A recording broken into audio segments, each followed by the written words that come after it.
welcome you all. If it's your first time, subscribe and turn on the notification bell and hit the button to get notified whenever new videos are out. Yes, we are out today, and the kind of news that I'm bringing to you right now, in fact, if you are not ready, please, in fact, you must be ready. Okay, this lady, her ears got chopped by a policeman. In fact, her half of her ear like this is off, to extend that right now she's going under a very serious injury, to extend they have to go take this policeman must be sued to court real quick. Without wasting much time, I would like us to this lady. Let's watch what the lady have to say about the whole situation. Judith, on the 29th of February 2024, found herself in what she describes as a nightmare she can never forget. My boyfriend was arrested at the Committee 1 police station. So I went there to, ask about what was happening or the reason why he was arrested. And then they told me to sit at the visiting area. And he told me that he doesn't know the reason why he has been arrested, and so we should wait for the crime commander at the Committee 1 police station. And then the CID Suputo came to pick me up to the Committee 8 police station. They didn't tell me why I was being arrested or anything. He just came, Committee 8. He came and then handcuffed me before he moved me. When we got to the Committee 8 police station, he then asked me about a guy named Survivor, which I told him I don't know the person. And then he said I was lying. And then I was sitting on a plastic chair. He put me on the ground and then put my back like 2 times. So I was sitting on the floor. And then he put me again. And then asked me again if I knew the boy. And I told him that I don't know the boy. I've never heard of the name. He went to take the metal they use in their offices.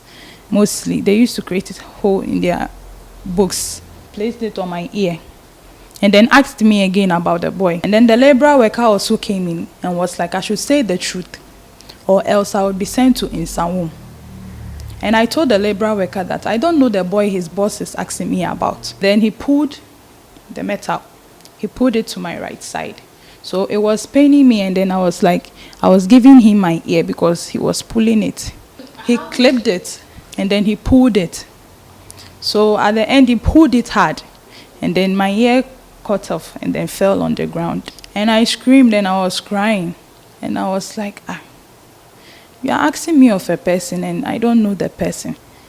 Are you trying to make me forcefully say, I know the person?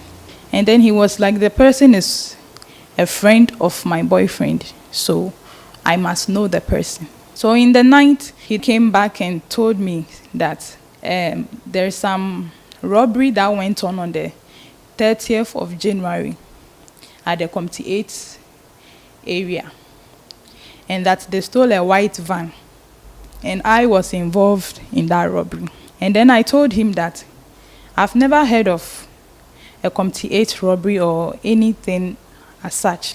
He then took we went for a paper and a pen, and then he came. He wrote some things down, and then he told me to thumb print.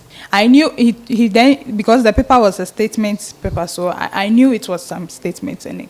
I was like, I don't know what you've written in the statement, and so I would know what thumb print it. And then he said if I don't thumb print it, he would chop off the other left ear. And I was frightened because I hadn't done anything and my ear was chopped off. So I wouldn't want the other one to be also chopped off, and so I thumb printed it. Andrew Kate, a legal practitioner who took her case pro bono, is concerned about the disinterest in the case by the police, despite attempt to get a response from them. In the situation where the police has forcibly extracted a confession statement from a poor, innocent 20-year-old lady, clearly this, if she had not gotten legal representation, she had probably signed a death warrant because she had forced her to thumb print. Maybe we need to keep re-emphasizing the need for them to see suspects first and foremost as human beings. And even worst of all, do not think that in your interrogation, it is in your place to, as it were, exact punishment. Let me be clear. In the letter, I told the Inspector General that if we don't hear from them within 2 weeks, we will not fail to ensure that we assert our rights.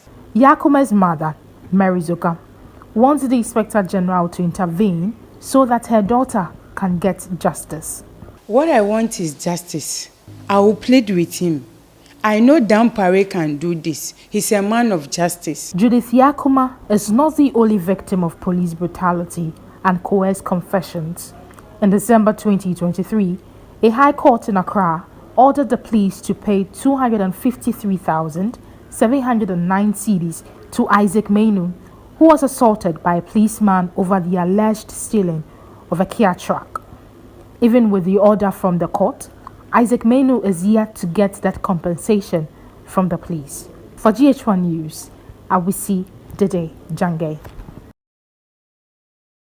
Guys, we all heard what's going on right now. That's what's going on in Ghana. A policeman chopped a 20-year-old girl's ear, and in fact even gave her a death statement. So let me say it's more like a death wish. Sign it, you're going to die. And the lady too had no option rather than to do it, or else they will chop her other ears. What's currently going on in Ghana is a kind of thing most of the youths have to take note of. You know, there are some things we just have to reject no matter what and let court handle everything. Guys, if you really enjoyed this video, make sure you thumbs up, subscribe if you haven't, and share the video for me. Comment your thoughts in the comment section below, and hope to see you in my next video. Goodbye.